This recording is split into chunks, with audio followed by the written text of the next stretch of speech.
Jason Newsted's secret battle, Iron Maiden Burn-In Ambition premiere controversy, and Alissa White-Gluz surprises everyone by becoming the new singer of Dragonforce. Metal is life and well, so let's see what keeps it going today. Here you go. Jason Newsted's battle. Jason Newsted made quite a revelation this week. Former Metallica, Flotsam And Jetsam, and Voivod bassist recently battled cancer. And as of today, he's absolutely clear of it. So close, no matter how far. In his recent interview to Let There Be Talk podcast, Newsted said that it all began last February, when, while being at home with his brother, he felt a lump in his neck. So he went to the doctor where he got the diagnosis pretty quickly. On May 8th last year, Jason underwent the surgery, and 3 weeks ago, after almost a year of treatment, he finally has gotten his free and clear status. Which of course is simply incredible news for all of us metalheads around the world. Well, I guess now we know why Jason was kind of under the radar for the past year or so, but now he's back. And to be honest with you, this week yet another amazing news came from the Jason Newsted camp, as it was Jason who was unboxing the Metallica Reload remastered box set. And honestly, seeing Jason being excited about that album made me even more excited about the upcoming reissue of one of my personal favorite Metallica records. So, super happy for Jason and can't wait to see him up on stage once again, which, just a reminder, we will be able to see this year already. Here guys, as always, super quick, just simply have to point out that only around 30% of the people who watch my videos are actually subscribed to this channel. So if you're not one of those, and especially if this is not the first video you're watching here, I would really, and I mean like really appreciate it if you would consider subscribing right now. Let's continue building this amazing heavy metal community together.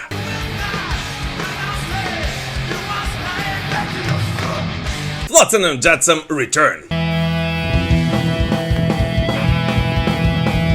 And continuing the somewhat Jason Newsted related news, while Jason himself is getting ready to get back on the road, his former bandmates have prepared something extraordinary for all of their die-hard fans. Legendary power thrashers Flotsam And Jetsam announced their 17th studio album Rats in the Temple, due to be released on August 28th via Napalm Records. The band's frontman Eric Knudsen called the new album the band's best effort up to date, which is exactly what pretty much every musician says about his next studio album. But nevertheless, it will feature stadium-ready hooks, thrash virtuosity, hypnotic bass grooves, and the tales of death, abuse, betrayal, and war, inviting listeners to the dark world that is not too distant from our own. And which is exactly what all the Flotsam And Jetsam fans want to hear from their favorite band. As of right now, there is still no information about a possible tour in support of this album, but I'm more than sure that the boys will go on the road to support this record. And given the recent news from Jason Newsted, I think it would be freaking awesome if Jason himself would be able to join the boys on stage for at least a couple of gigs with the band that started it all for him. And here guys, a huge shout out to all my patrons and all of the YouTube channel members and everyone who purchases Metal Pilgrim merch, especially ahead of the Iron Maiden and Judas Priest tours this summer. Guys, honestly, it is actually thanks to you that I'm able to release these videos amidst all the hardships of living in Ukraine. So thank you guys from the bottom of my heart. Alissa White-Gluz in Dragonforce. After leaving Arch Enemy, Alissa White-Gluz is clearly not showing any signs of slowing down even for a second. First she relaunched her solo career, then she launched Blue Medusa, and now she officially joined Dragonforce as their new vocalist and their first ever front woman. And honestly, this is wild!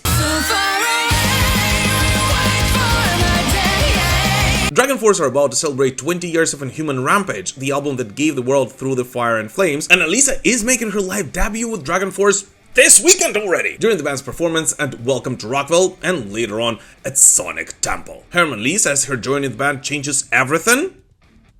yeah, no shit. Yeah, unbelievable. And Alissa herself says this gives her a chance to use all the colors of her voice, which makes sense because Dragonforce is not just about screaming or singing. I mean, it's basically full-speed metal insanity with zero mercy to anyone's vocal cords.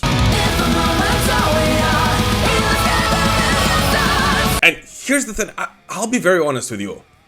This was definitely not on my bingo card for this month. And overall, Alissa's journey after leaving Arch Enemy seems as wild as it could possibly be. As after leaving one of the biggest metal bands on the planet, instead of playing it safe, which she could definitely have done, she's going in 2 or even 3 completely different directions at once. Building her own solo career, her own darker project with Blue Medusa, and now also jumping into one of the most technical and one of the most over-the-top happy metal bands on the planet. Wow. What a journey! And in all honesty, I simply cannot wait to talk about it with Alissa on this channel in an interview very soon. Tygers of Pan Tang strike back. The new wave of British heavy metal fans, rejoice! The legendary Tygers of Pan Tang announced their brand new 14th studio record. Now, before we get too excited, truth be told, we still have no idea when exactly this album will be released, or even its title, but what we do know for sure is that it will be out sometime this year. And even more, the fans can only take a glimpse at what Tygers of Pan Tang prepared for them, as the first single off of it, titled Electrified, has already arrived, being the first studio release featuring the new guitarist John Footed, who had joined the band this winter after Francesco Mares' departure.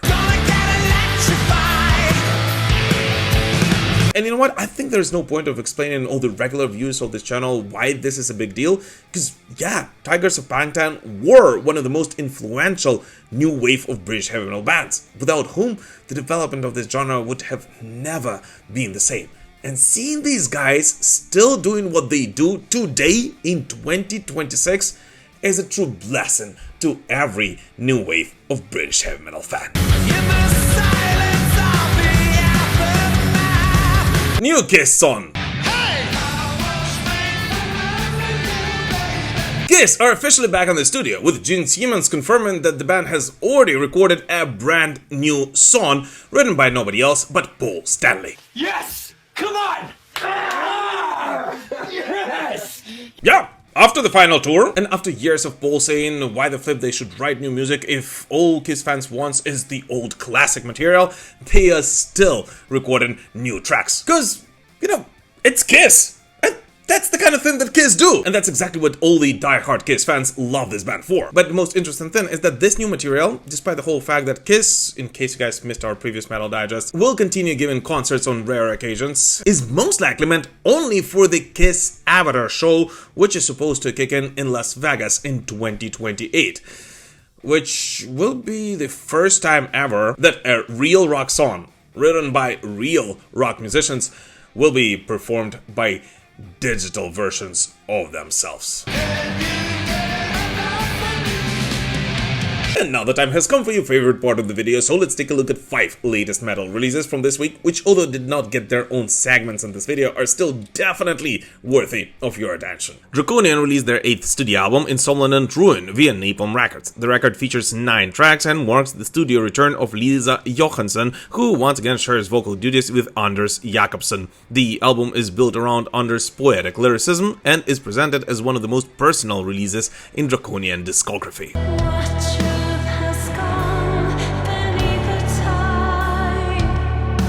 Darkthrone released Prehistoric Metal via Peaceville. The album arrives in the year marking 40 years since the band's earliest incarnation as Black Death, before Fenris and Nocturne Culto became Darkthrone. The record contains 8 tracks and was recorded at Chaka Khan Studios in Oslo.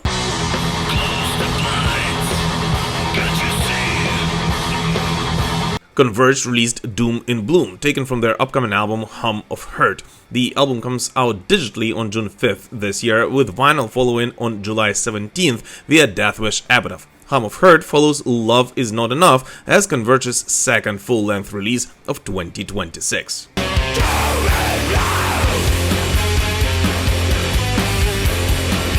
Motionless In White released Playing God featuring Corey Taylor of Slipknot and announced their new album Decades. The album arrives on July 17th via Roadrunner Records and will be the band's 7th full-length record. Decades also marks 20 years of Motionless In White, with the band framing the album around survival, longevity, and preserving the roots of their sound.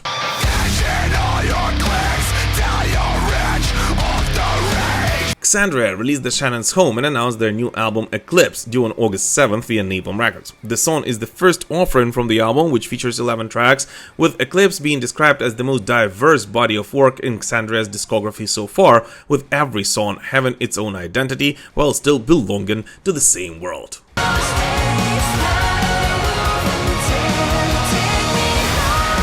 The Venomless United States.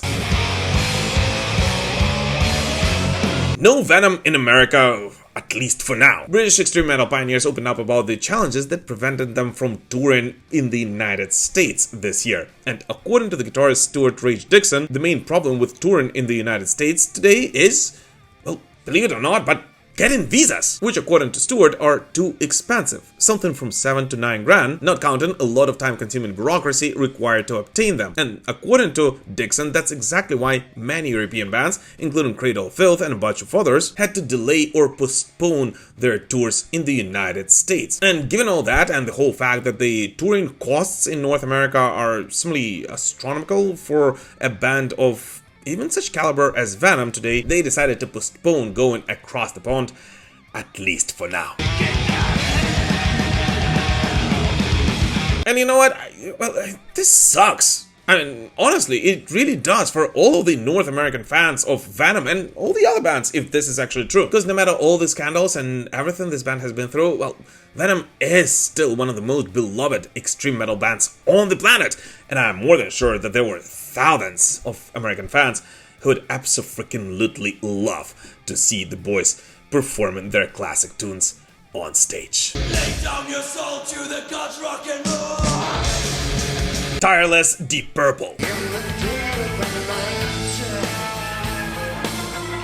Deep Purple goes heavy. This week, British rock legends have announced their brand new studio album, which will be titled Splat and will see the light of day on July 3rd via Ear Music. And according to the press release, this will be the heaviest Deep Purple record in years. Conceptually, this album explores the end of humanity, yet not as a result of an apocalypse, but rather as a metamorphosis beyond physical existence, which is actually pretty creepy and cool. And according to the frontman Ian Gillan, the current Deep Purple incarnation feels like a modern version of the 70s Deep Purple, with him believing that the new material is actually compatible with the iconic hits like Highway Star, Smoke in the Water, and Lazy. Which sounds cool and all, but come on guys, don't get our hopes up way too much, because those are some pretty enormous shoes to fill.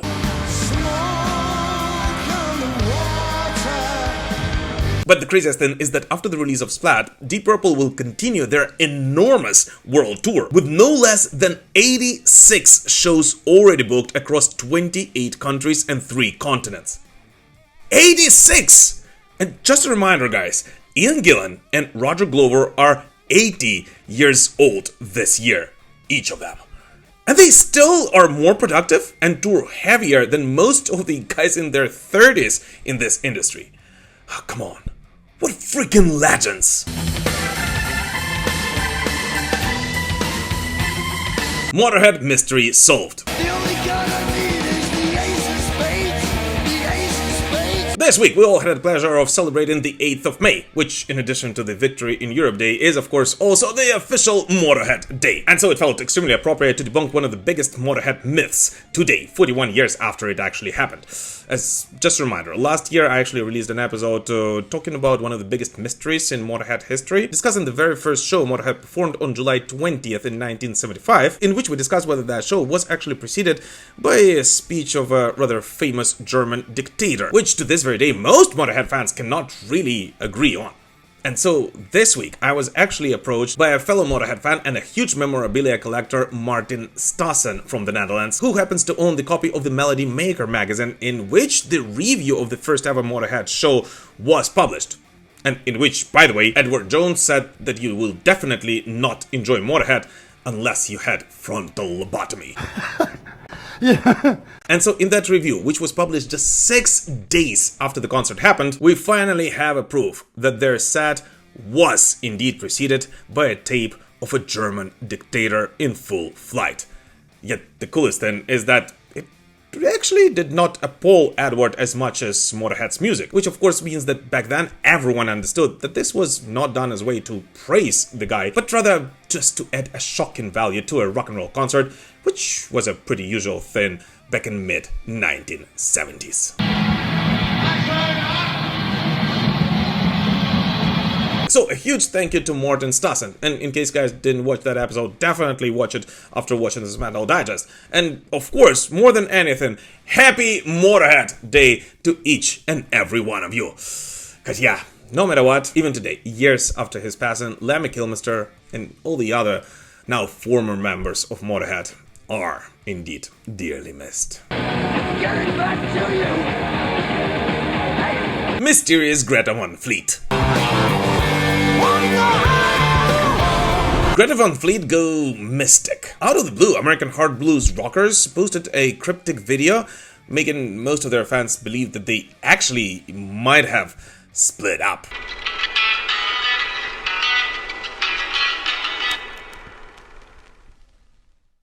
So, just out of the blue, Greta Van Fleet posted a rather strange video on their social media pages, consisting of 3 different video clips they've released over the years, beginning with Highway Tune, the 2017 hit that launched their career, and ending with the video message of the band members thanking their fans for a wild ride.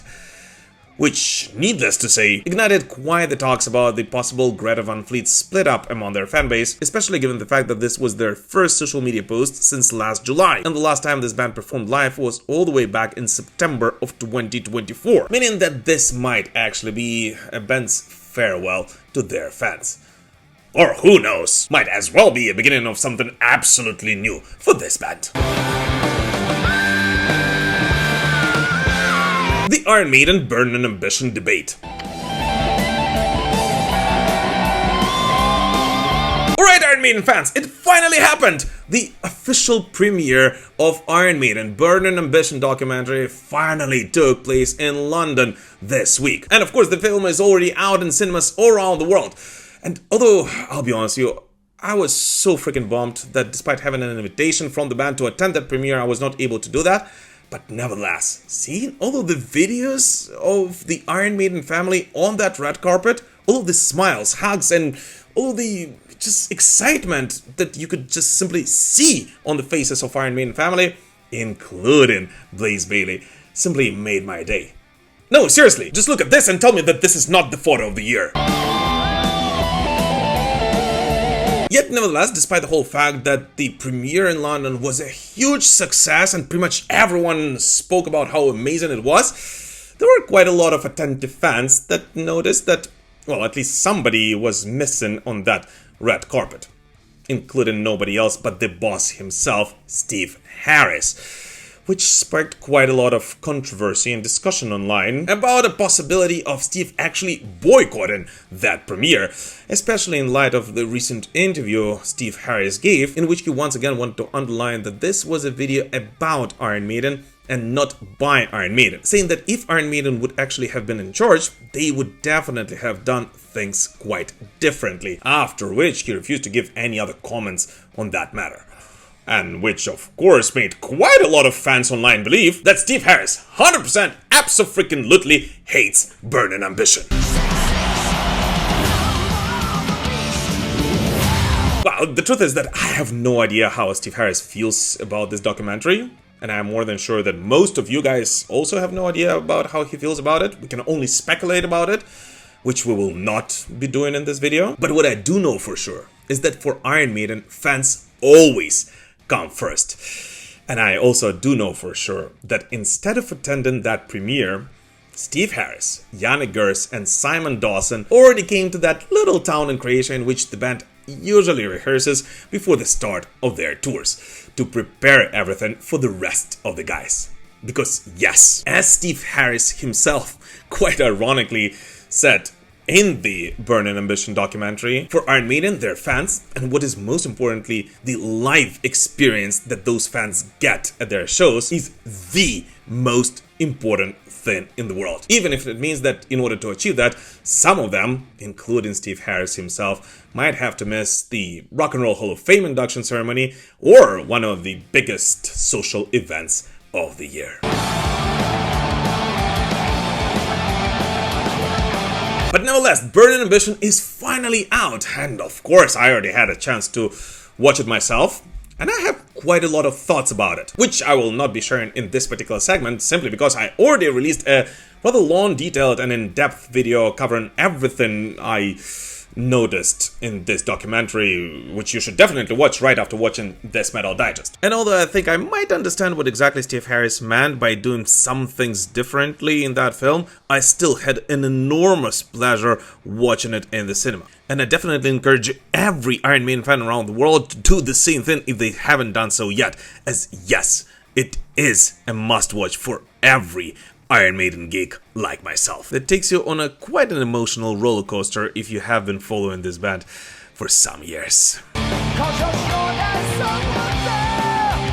But anyways, what new music did you listen to this week? Please let us know in the comments. As always, thank you so much for watching this video, guys. Please don't forget to like it, comment under it, subscribe to this channel, and, spread the word about it. And of course, join our communities on Instagram, X, Threads, Discord, Facebook, anywhere you can post content these days. But most importantly, thank you guys for all your support, and we will prevail. Slava Ukraini!